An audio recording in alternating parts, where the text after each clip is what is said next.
Yo, what's going on, Dragon Ballers? Welcome back to another video. We're doing something a bit different in today's video. So if you guys have noticed, I haven't been doing the meta breakdown videos for the past like 2 weeks or so.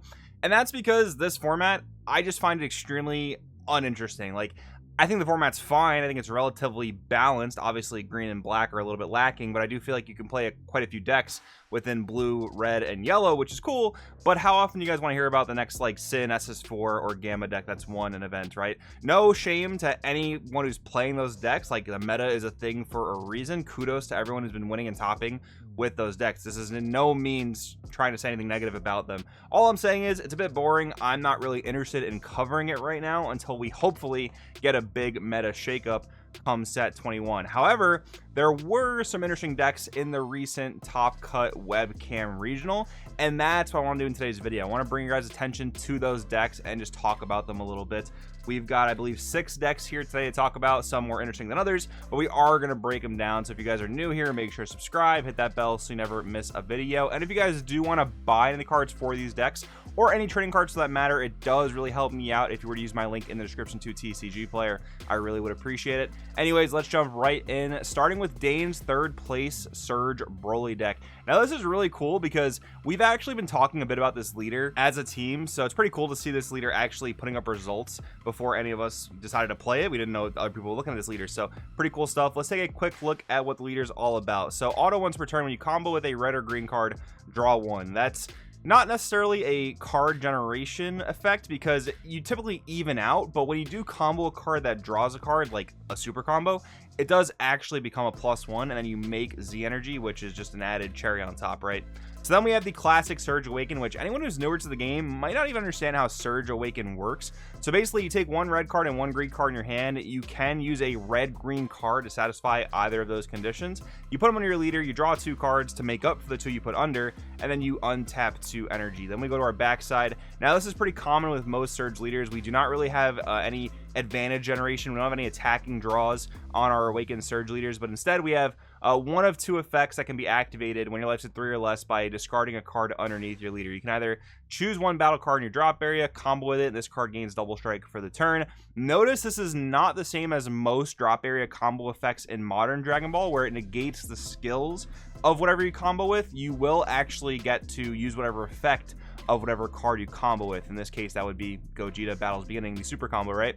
Or you can choose one of your opponent's battle cards, ignoring barrier, and KO it. That is during either player's turn. So you're essentially getting a get out of jail free card on one huge beater with barrier, when you use that effect, which is really good. Now let's talk about why this leader is so interesting, because it's not the leader alone. The leader's always just been the leader.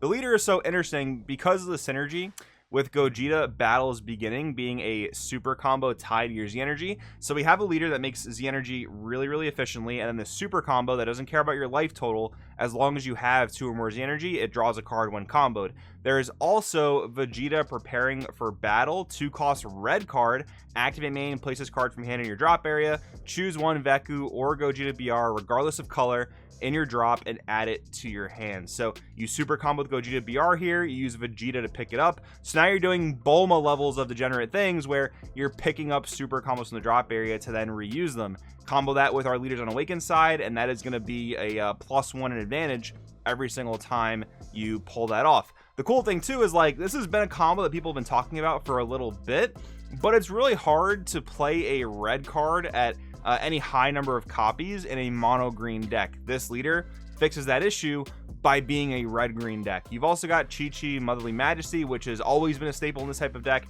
If you have 2 or more red green multicolor energy, when you combo this card, draw 1. So again, we're generating a +1 in advantage when we combo this on our unawakened side. That's the goal.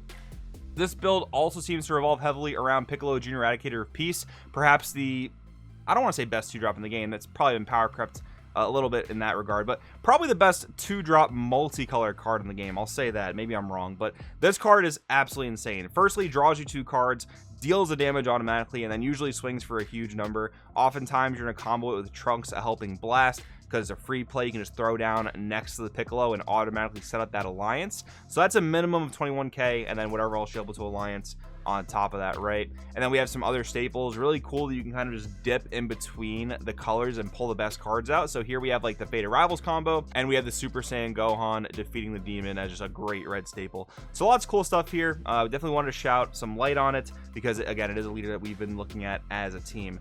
Next up, we have Gohan Former Glory Regained. This was perhaps the best archetype out of set 19, but that's not really saying that much because none of the archetypes from set 19 actually ended up doing a lot. It was really just the singleton staples that came out of the set, like Piccolo the Infiltrator.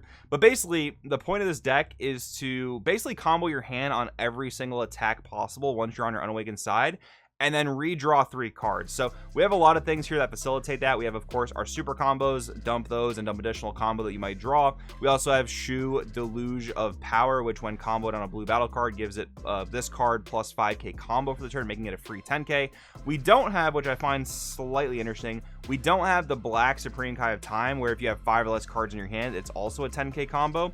It is an off-color card, which could make it a bit awkward to play, but I've seen a lot of Gohan lists playing it, so a little bit surprised to not see it here. However, we do have 3 copies of Goku and Oob Newfound Journey, a recent tournament pack promo. This card is really, really good, but I think it's just been tough to find the right decks to play it in because it is sort of an aggressive blue card and it only searches very specific things. So of course you want to make sure your deck can facilitate both of those, both being aggressive and searching the correct cards to actually get value on the auto. But anyways, it's a deflect dual attacker auto. When this card's played, choose one of your opponent's battle cards with energy cost of 5 or less, returns the owner's hand, then look at the top 5 cards of your deck, add up to 1 Earthling or World Tournament, both with energy costs of 4 or less among them from your hand, and then shuffle your deck. So this will actually search out your Shu Deluge of Power among hopefully some other things in the deck, and then activate the one for an energy of any color.